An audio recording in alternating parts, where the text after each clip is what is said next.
The sound of rolling suitcases filled the air. Click, clack, click, clack. Announcements echoed through the glossy halls of Silverline International Airport. The smell of fresh coffee mixed with jet fuel lingered in the air. It was one of those busy mornings.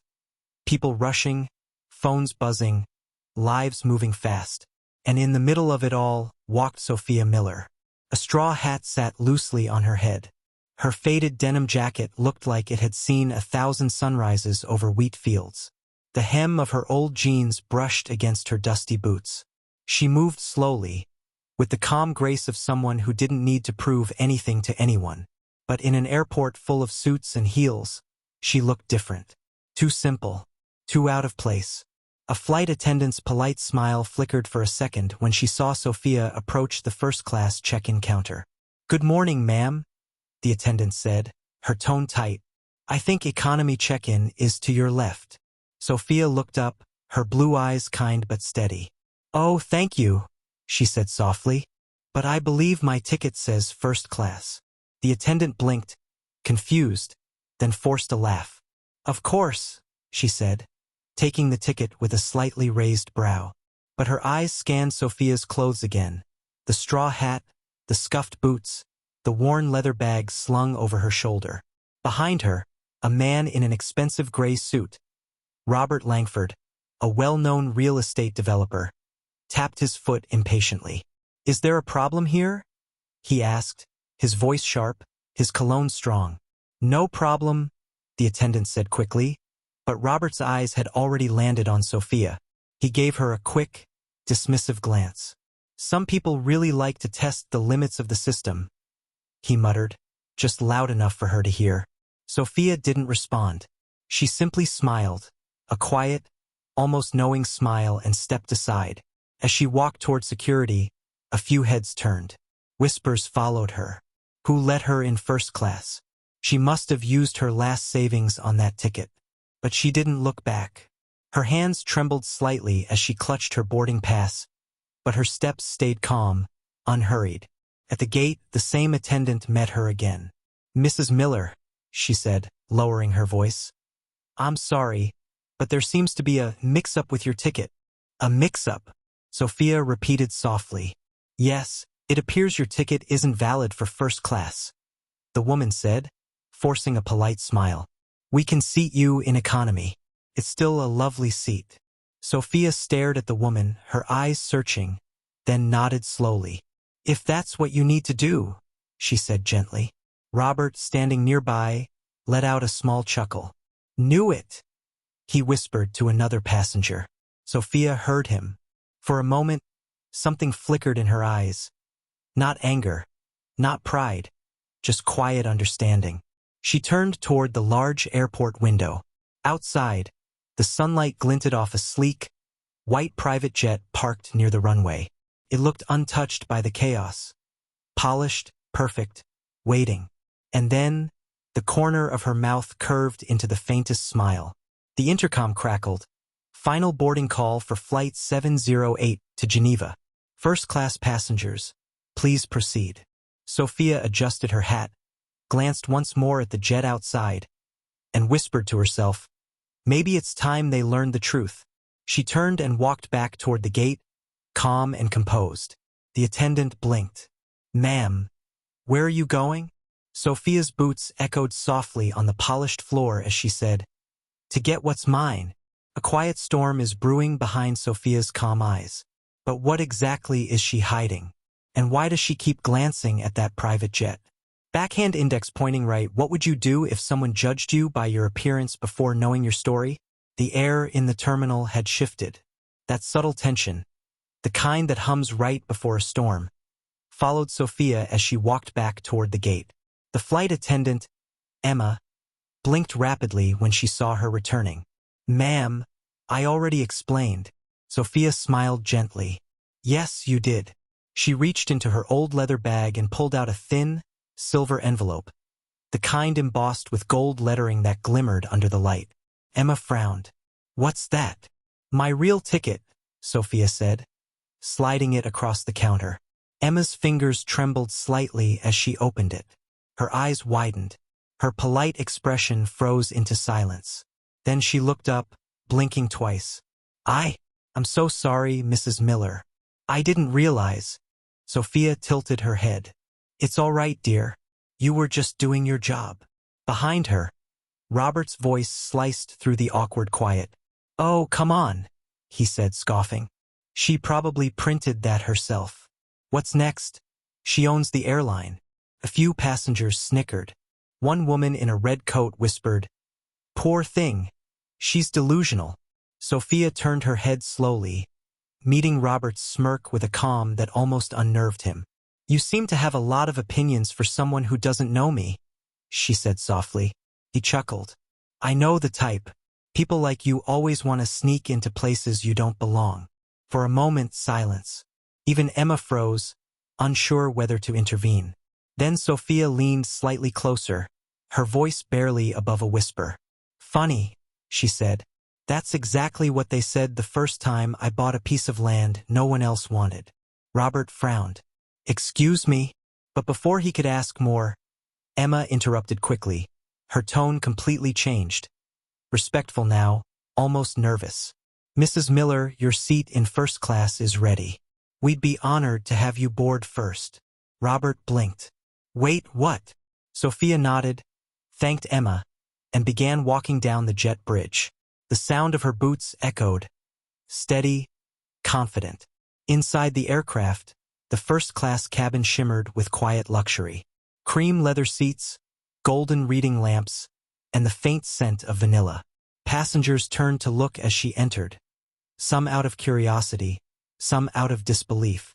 The man in seat 1A, Captain Michael Hayes, who had just finished his pre-flight greeting, paused when he saw her.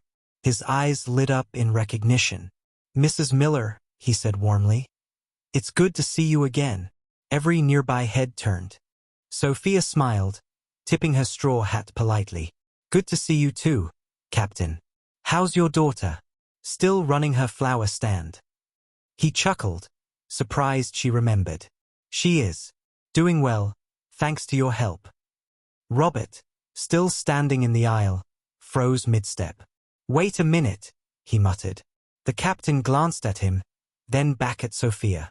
Are you flying commercial today? That's a rare sight.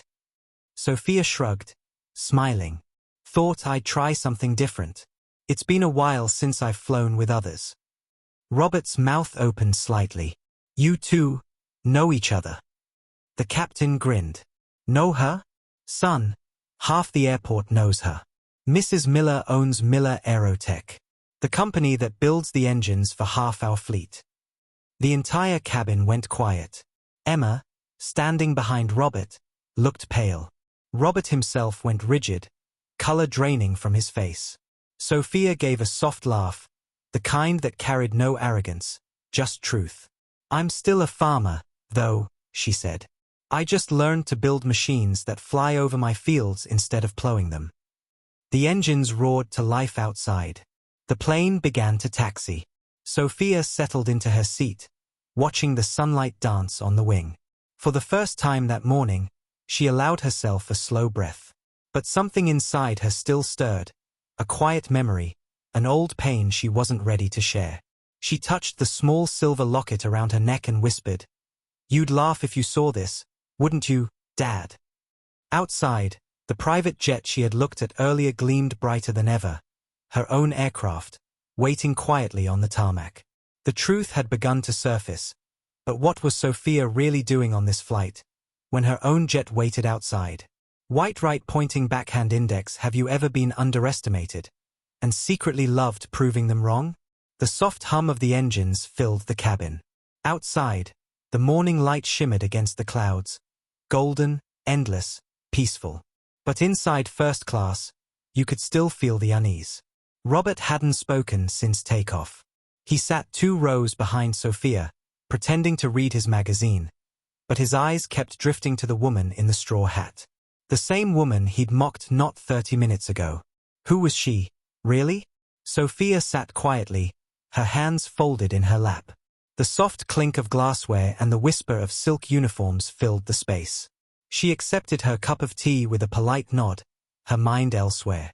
Her father's voice echoed in her memory, deep, gentle, filled with warmth. Sophia, remember, never let the dirt under your nails make you feel small. Some of the richest things in life grow from the ground. She smiled faintly. The farm, the fields, the smell of rain on dry soil. That was where it all started. And yet here she was, 30,000 feet in the air, a farmer who built airplanes. The seatbelt sign chimed off. Emma, the flight attendant from before, approached cautiously. Her cheeks were pink, her tone careful. Mrs. Miller, I wanted to apologize again. I didn't mean to. Sophia raised a hand gently. Please. You were doing your job. I understand. Emma exhaled, relieved. Still, you were very kind about it. Most people would have made a scene. Sophia finished with a knowing smile. I've seen plenty of scenes in my life, dear. I don't need to add one more. They both chuckled softly, but Robert, overhearing, couldn't help himself. He leaned forward, his voice low but sharp. Kindness doesn't change facts. You built engines, not empires. Sophia turned slightly, meeting his gaze. You're right, she said simply. But sometimes, the smallest engines power the biggest journeys. Robert frowned, unsure how to reply. Something about her calmness made him feel smaller, though he couldn't explain why. Hours passed. The plane soared through sunlight and silence. Until a sudden ding. The captain's voice crackled through the intercom. Ladies and gentlemen, this is your captain speaking. We've just received word that the airspace over Geneva is temporarily closed. We'll be diverting for a short while until we receive clearance. A murmur swept through the cabin. Sophia looked out the window. Below, the private airfield where her jet was stationed glimmered in the distance, her other destination. Robert groaned. Unbelievable. A delay? I have investors waiting. Sophia tilted her head. Geneva Business Conference. Yes, he muttered, Miller Aerotech's annual partner summit. The CEO herself didn't even show up last year. Typical corporate arrogance. Sophia smiled faintly. Is that so? Robert nodded, annoyed. I'm one of the top contributors. You'd think she'd have the decency to. He stopped mid-sentence. The realization dawned slowly, painfully. His eyes widened. Sophia looked right at him, her gaze kind but steady. You were saying? He blinked. You're the CEO. She nodded gently. Sophia Miller. Founder. Farmer. Mechanic. Pilot. And yes, the one who invited you. The air between them went silent. Even the hum of the engines seemed to fade. Robert sank back in his seat, speechless. I didn't know. Sophia turned toward the window again. You didn't ask. Minutes later, the intercom buzzed again. Mrs. Miller, the captain said over the cabin speaker, we've just received clearance from your private hangar. Would you like to transfer now? Emma's jaw dropped. Robert's head snapped up. Sophia stood slowly, adjusting her straw hat. Yes, Captain. Let's make it quick. Every passenger turned as she stepped down the aisle. Calm, elegant, unbothered. The hum of whispers followed her again. Through the window, her private jet gleamed like a diamond beneath the sun. The same one everyone had ignored earlier. Emma whispered, she really owns it. Robert just stared, stunned. As Sophia reached the exit, she paused and turned slightly. Her voice was soft, but it carried through the cabin. Don't worry, Mr. Langford. You'll still get your meeting with the CEO. A small, amused smile crossed her lips. Just not on this plane. The cabin door opened.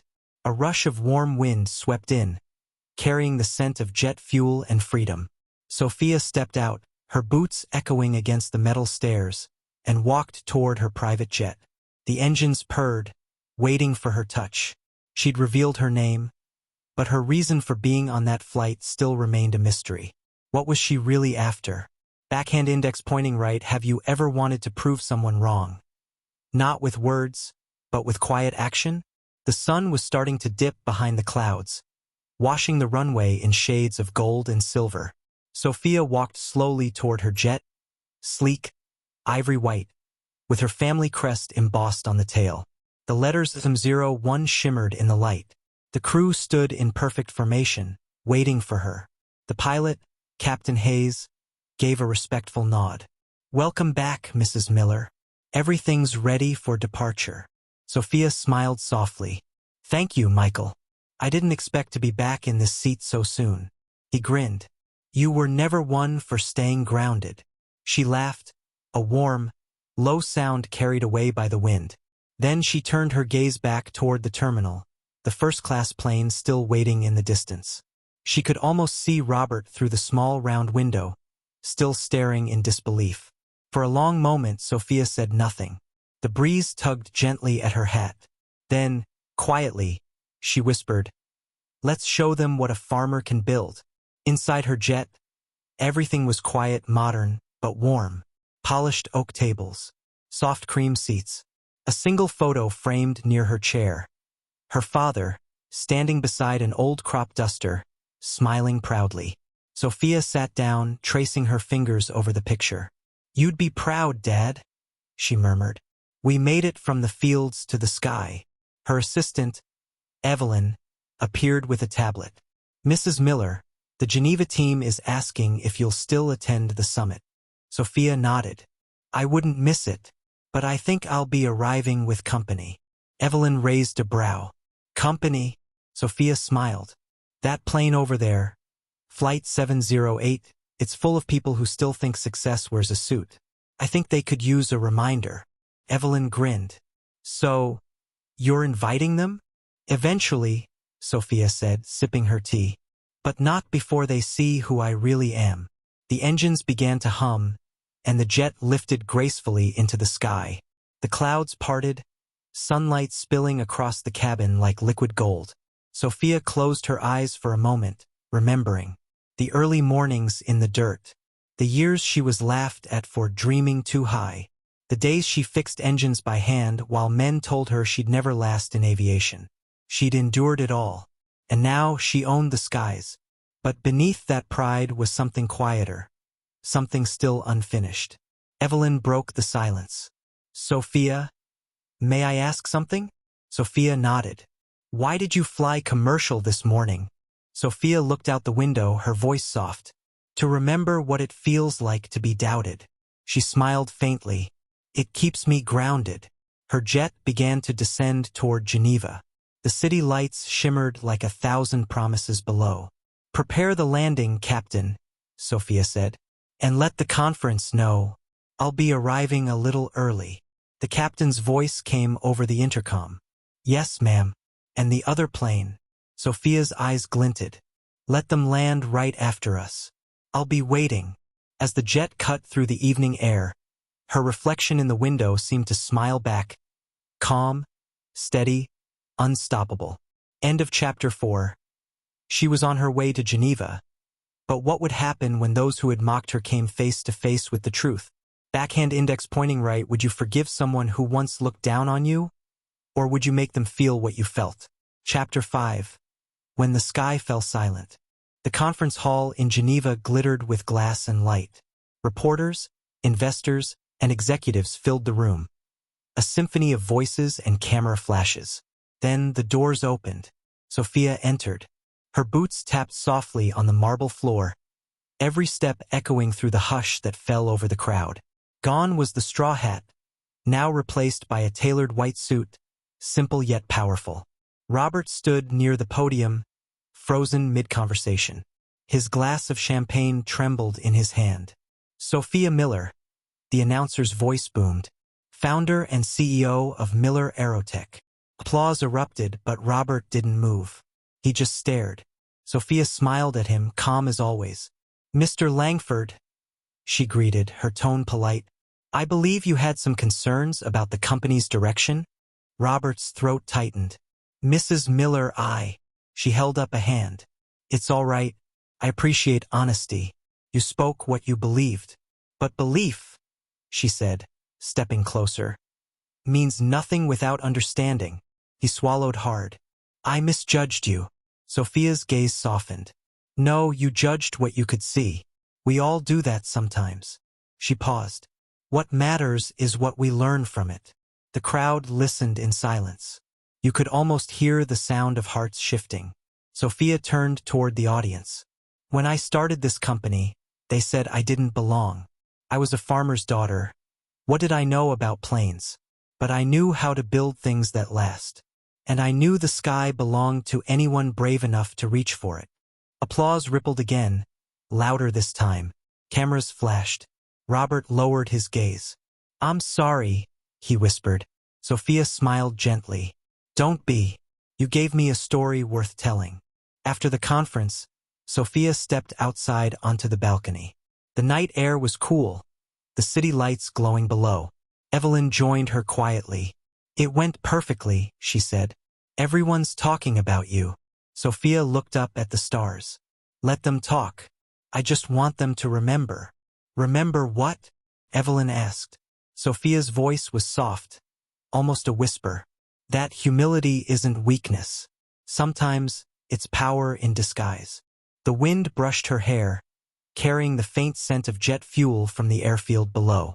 Somewhere in the distance, a plane roared into the night sky, a sound she'd always loved. She smiled to herself. From dirt to clouds, she murmured. Dad would have liked that. A final pause. Quiet moment. The world felt still. Sophia turned, her reflection caught in the glass. A farmer, a builder, a dreamer who had turned judgment into legacy. She didn't need to prove anything anymore. She already had. Backhand index pointing right if you were in Sophia's place. Would you have forgiven them, or walked away in silence?